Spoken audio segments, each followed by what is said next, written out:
Specially class 9th के लिए है। 9th में हमने फिजिक्स के जो भी टॉपिक पढ़े हैं आज मैं उसे थोड़ा सा आपके लिए रिकैप कर रही हूँ सो दैट आप सारे वीडियोस पुराने जो हैं मेरे प्लेलिस्ट में जाएंगे और अगर आप वो सारे वीडियोस एक बार देखेंगे तो आपको क्लियर होगा कि आपने 9th में क्या क्या टॉपिक पढ़ना है और हमने कौन कौन सा टॉपिक ऑलरेडी कवर किया है।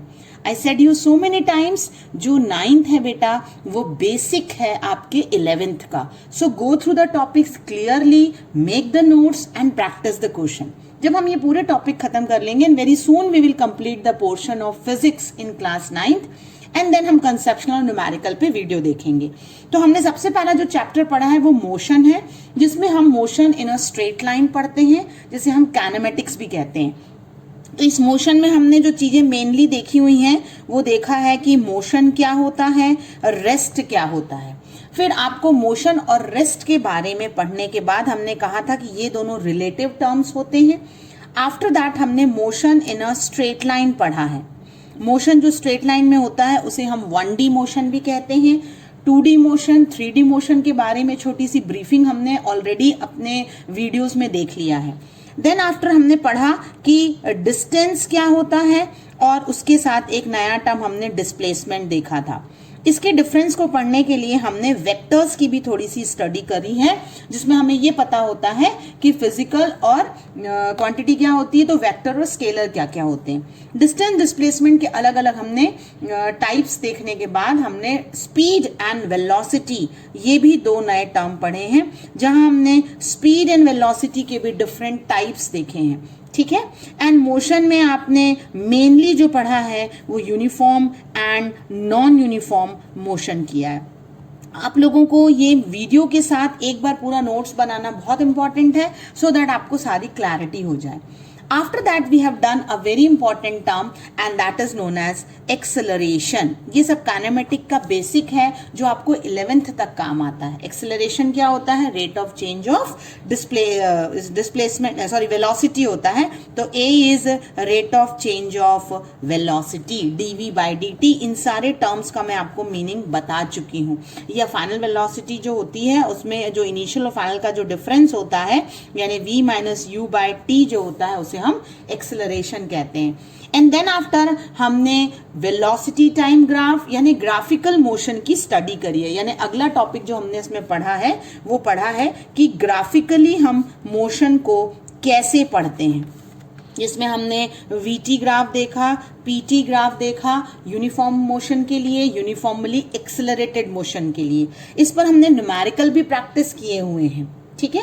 तो इन पर जो मेन हमारा VT और PT ग्राफ पढ़ने का जो इंटेंशन रहा है ग्राफिकली, क्योंकि हमने न्यूटन की जो तीनों इक्वेशन है V = U + AT, S = UT + ½ AT square and V² - U² = 2AS, इन तीनों को ग्राफिकली प्रूफ किया है, जो कि एक ग्राफिकल मेथड है for proving the equation of motion. जहां पर U आपकी जो होती है वो क्या होती है, इनिशियल वेलोसिटी होती है, V आपकी फाइनल वेलोसिटी होती है, A आपका एक्सेलरेशन है एंड S आपका डिस्टेंस है। ये सारे टर्म हम ऑलरेडी पूरे, आपने अगर वीडियो नहीं देखे हैं तो please go through and make the notes. इसमें जो मैंने एक लास्ट टॉपिक आपको अलग से ब्रीफ करके पढ़ाया है and that is circular motion, जो मैंने कह रखा है कि मेनली आपको 11th में पढ़ना है, लेकिन उसकी छोटा सा आपको कि यूनिफॉर्म सर्कुलर मोशन क्या है, लीनियर वेलोसिटी और सर्कुलर वेलोसिटी क्या हो, मतलब वेलोसिटी के बारे में आपको देखना था कि लीनियरली सर्कुलरली जब कोई बॉडी घूमती है तो उसके पास जो स्पीड होती है वो ओमेगा होती है, लेकिन टेंजेंशियल टू द पाथ उसे हम क्या कहते हैं, लीनियर वेलोसिटी कहते हैं। ठीक है।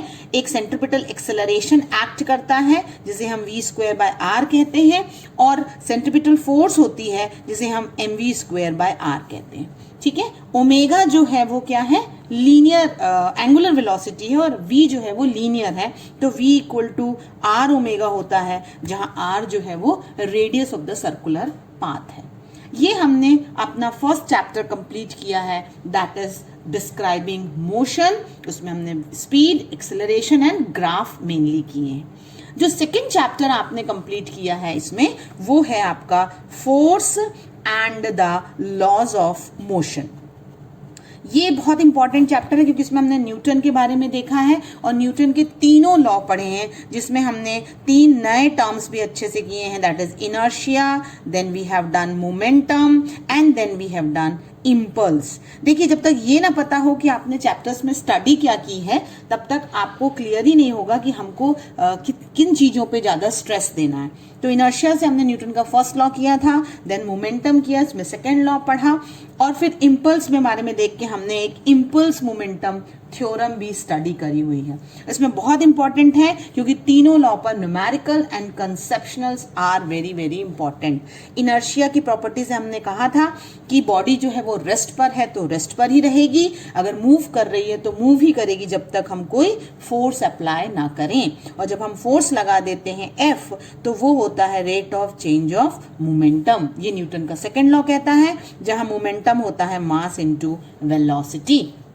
फिर हमने कहा कि अगर बहुत शॉर्ट ड्यूरेशन के लिए आप फोर्स लगाते हैं तो उसे हम कहते हैं चेंज इन मोमेंटम, और इस FDT को कुछ नहीं कहा जाता but it is called impulse. FDT is impulse and that is called DP। तो हमें एक नया टर्म फॉर्मूला मिल गया था कि इम्पल्स इज FDT, यानी शॉर्ट टाइम इंटरवल के लिए लगाई गई force, and that is nothing but change in momentum.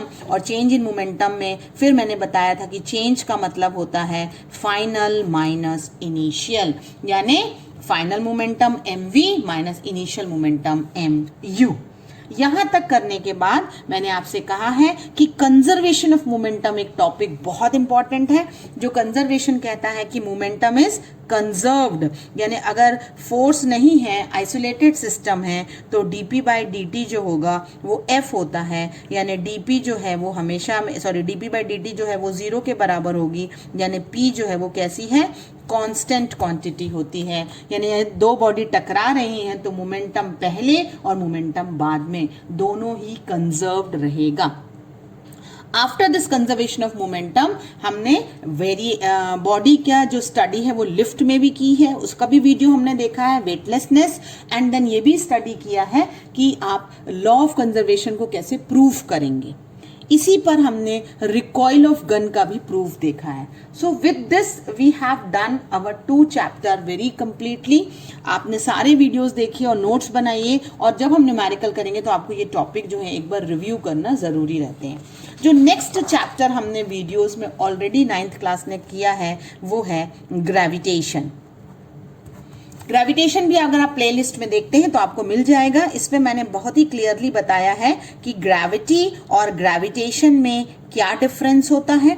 फिर हमने इसमें G is equal to gm/r², एक रिलेशनशिप जो है acceleration due to gravity and gravitational constant में पढ़ा है। ये जो ग्रेविटेशनल कांस्टेंट है ये हमें फिर न्यूटन्स लॉ ऑफ ग्रेविटेशन में मिला है। इसके हमने यूनिट, डायमेंशन, इसके कैरेक्टरिस्टिक ऑलरेडी स्टडी कर लिए हैं। ये इन दोनों के रिलेशनशिप में हमने ये पाया कि जो G होता है, स्मॉल g, जिसे हम एक्सेलरेशन ड्यू टू ग्रेविटी कहते हैं, वो वैरी करता है। तो कैसे वैरी करता है? अर्थ के शेप के कारण वैरी करता है। अर्थ से अगर कोई बॉडी ऊपर है तो हाइट पर और डेप्थ पर, तो उसके वेरिएशन भी मैंने आपको बताए हैं कि G कैसे डिक्रीज होता है। At the centre of earth G की वैल्यू 0 हो जाती है, करेक्ट।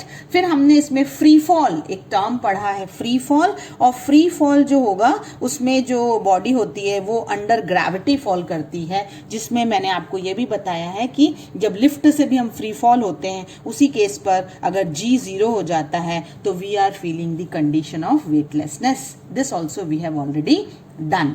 तब आपको जब 2 नए टर्म पढ़े हैं G एंड G, तो आपको इसका डिफरेंस पढ़ना है, इसका रिलेशनशिप करना है, और इनके बारे में unit, dimension, everything you have to study. इसी चैप्टर में 2 नए टर्म आपको स्टडी करना है, that is mass and weight. ये मास एंड वेट बहुत इंपॉर्टेंट है बिकॉज अब हम इसी को यूज करते हुए जो मेरा नया टॉपिक है, जो नया चैप्टर है, दैट इज फ्लोटेशन, उसमें हम इसे यूज करेंगे और पढ़ेंगे। ये मैंने आपको रिकैपिंग of class 9th for all the topic इसलिए बताया है कि जब आप एक नया चैप्टर स्टार्ट करें फ्लोटेशन, तो उसके पहले देख लें कि क्या मेरे लास्ट के सारे वीडियोस कंप्लीट हैं। ओके तो अब जो मेरा नया वीडियो अपलोड होगा वो है फ्लोटेशन का. तो please student, I request specially class 9th, make your base strong bye completing all the notes. Thank you very much. Please like and subscribe my channel and forward to your friends so that जो बच्चे बहुत easy language में physics पढ़ना चाहते हैं वो मेरे channel से पढ़ के notes बनाएं. And if you feel any doubt or any feedback you want to give, please write in the comment section. Thank you.